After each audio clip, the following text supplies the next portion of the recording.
Good morning, kings and queens. God be the glory. Life is good. It is. Life is good. I'm going to tell you something. Once you take hold of God's unchanging hand or go riding on the arm of God, I'm going to tell you something. You be free as a bird. Your thoughts, you don't think about no foolishness. You ain't got time for that. I mean, yeah, you got to, see what's going on in the world, different things like that, and food, but see, your whole outlook changes. How you deal with people, how you even look at them. You don't even deal with them the same. You don't delve off in the foolishness, the drama, and the chaos that they got going on. You don't delve off in none of that no more. So your whole outlook and the way you look at different things, I'm telling you something. It like I told you, it can be a lonely walk, but I'm gonna tell you something. It ain't no walk like it in the world. Why you want to walk with chaos, negative, and drama when you can walk in peace and happiness and joy and tranquility, cry at the sound of the birds, something like that. When last time you cried at the sound of the birds? Okay. I ain't even have to wait on no answer because I know the answer. That's the difference, people. When you walking with the Lord, I'm telling you, it's beautiful. Listen to this.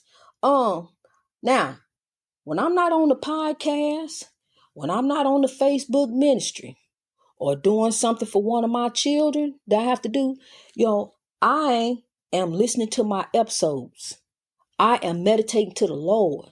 I'm doing something positive. See, that's what you got to do. You got to start filling your time up with that positive energy. Doing positive things, thinking positive. Somebody call you with some chaos, negativity, and drama. Disconnect that. Say, hey, look, I'm doing something. I'm growing right now. They say, what's growing? I'm trying to reach my greatness in God. I'm trying to overcome. I'm trying to win the battle of life. And if they say, well, look here, let me call you back later, then that's somebody you really don't want to talk to. Because look, they gonna pull you on down into the midst of the chaos, down in the circle, down at ground zero of the chaos. That's that type of person. So you really don't want to fool with them. You really want to, because see, I'm telling you something. A lot of the situations that we get ourselves in is what we put ourselves in. Yes, sometimes trouble comes looking for us. That's true. But there are times that a lot of our problems are because of ourselves. They're easily fixable. It's just, do you really want to fix it? Are you really tired of it? Are you really ready to let it go? Are you really ready to give it up to the Lord? Are you really ready to walk the straight and narrow path? See, because look here. Now, when you're in church, you dibble and dabble, do little different things, on Saturday, go out to the club. I mean, you still can do what you still can do. This is the difference. See, there ain't no law. It's your heart. You know what's right. You can't be fooling around with no married man, no married woman. No, you can't be doing no mess like that. If wherever your heart is, if that's your heart with that other person, and you going through the process, then that's different, But it's a walk with God, and it's kind of unexplainable because you got to know. I mean, in your heart what's right for you and what ain't right for you. I ain't none of the pastors standing over you, gonna preach about you, preach about your life.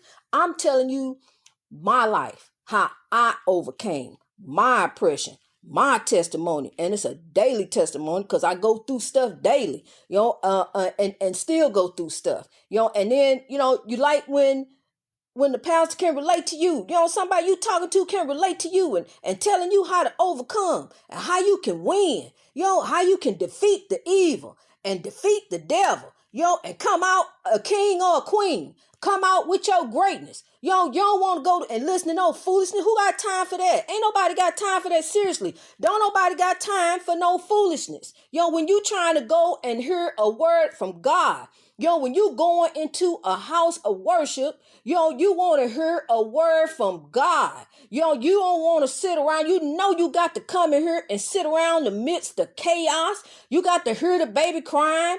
You got to hear the woman getting up with the finger up.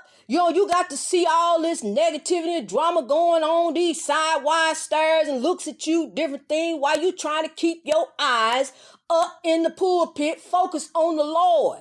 Trying to hear a word from God. But in the meantime, you still got to deal with the foolishness. Who got time for that?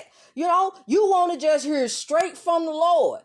And so I'm here cutting out all that church foolishness. I ain't professing to be all of that. I'm not. But I'm going to tell you something. I am going to tell you this. Africans are spiritual. I'm on something real. Africans are spiritual. We are not religious. Religion is man-made. Africans were spiritual when we were in Africa. When our ancestors were in Africa. Because there's going to be some silly folks. I was born in such and such. Africans are spiritual. And our ancestors were spiritual. And now, you bound under this religious law. You got to pay 10% of your income to this church or this organization or this pastor, whoever it is. And in the meantime, you watching him come up, but you ain't coming up. Or grow is about everybody. Grow ain't about me. Grow is greatness reached over oppression through wisdom, and it's going to be done all over the world. Not just in the United States, it's everywhere. See, because there's some different things that came to the forefront now. People starting to see some stuff. They already seen it, but it wasn't affecting them. But now it done affected everybody because it went straight to the U.S. Capitol. So now some different things getting ready to start happening. Mark my words. See, because I know what's getting ready to happen. I prophesied, and a lot of stuff I keep to myself because, I know. I do know. I do know a whole lot of things. But see, I'm here to help us overcome oppression. And I'm going to share what I need to share. And later on, probably some more stuff, about spirituality, because I want you to know everything about spirituality, African spirituality. You need to read up on it as much as you possibly can, and meditate before you go to your sources, that you get the right information. Because, see, they want you to know some different things that is not real. Some different things that they say happened and went on that didn't happen.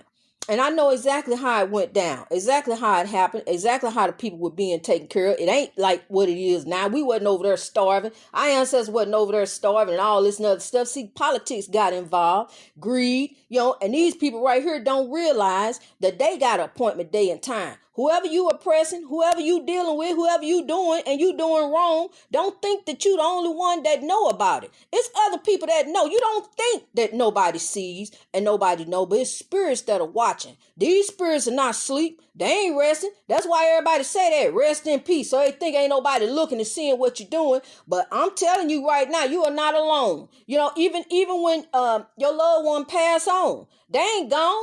They may come right back to the house with you. Be right there with you. Never left. Come tell you something. The souls do depart. I got a video. I'm gonna post it on my website. How a coworker of mine had a heart attack in my driveway, and about 5 days later, his soul departed. I didn't know what it happened. I know now. When birds do different things, like circling trees in the backyard, thousands and thousands of them, that's a soul departing. A different thing. I'm telling you, spirits. One thing you need to know. You need to realize this. If evil spirits are up doing, good spirits are up. Good spirits are around. The good spirits are not asleep. So that's just a myth that came with Christianity. Just like some other things that came with Christianity. I'm telling you something. You think about a religion, it's all different denominations of religion. People have all different beliefs. Everybody believes something different. But really, we're spiritual. And God judges the heart. Your heart is a design for your actions. So people, we got to get that. We got to fix our heart, get our heart in check. We have to fix our heart. The heart is the architect. Put your heart in a good place, even towards you. Have your heart in a good place towards you. Look yourself in the mirror and tell you, I love you, because you are one of God's own, honey. You are, whether you think so or not, you are one of God's own. And I'm going to tell you something else. Somebody say I'm ugly. People say I'm ugly. Ugly is defined by your actions. Ugly is defined by your actions. There ain't no ugly people unless you ugly in your heart. So make sure your heart is right. Make sure your heart is always in the right place when it comes to folks, because we judge by the heart. So greatness reached over oppression through wisdom all over the world. walk in royalty, kings and queens. Stand up, rise up. We're getting ready to come out with substance. We are growing. God bless you.